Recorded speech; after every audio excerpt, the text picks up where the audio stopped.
నిజంగా నాకు ఆర్టీసీ అంటేనే నాకు చాలా ఇష్టం. ఎందుకంటే దానికి ఒక కారణం ఉంది.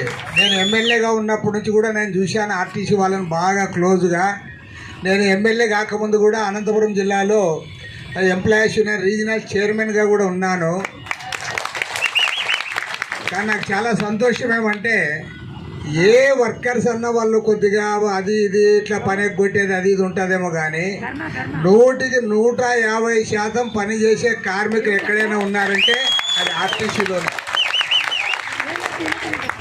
కానీ నాకు నిజంగా చెప్పాలంటే మన ఆంజనేయులు గారు వాళ్ళు వచ్చి మిగతా సోదరులు వచ్చి కలిశారు విషయాలందరిలో.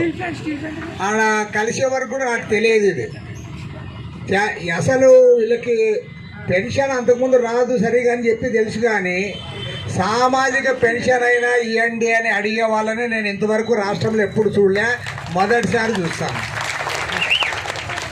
గవర్నమెంట్ ఏమో చాలా గర్వంగా చెప్తా ఉంది, ఇన్ని లక్షల మంది సామాజిక పెన్షన్లు ఏ రాష్ట్రంలో ఇవ్వడం లేదు, అది ఆంధ్ర రాష్ట్రంలో ఇస్తూ ఉన్నాం, 4,000 రూపాయలు ఇస్తూ ఉన్నాం, వికలాంగులకు 6,000 రూపాయలు ఇస్తూ ఉన్నాం, అదంతా మాదే అని. మీరు నిజంగా చెప్పాలంటే ఇక్కడ ఎన్నోసార్లు ధర్నాలు జరుగుతూ ఉంటాయి. ప్రతి ధర్నాకి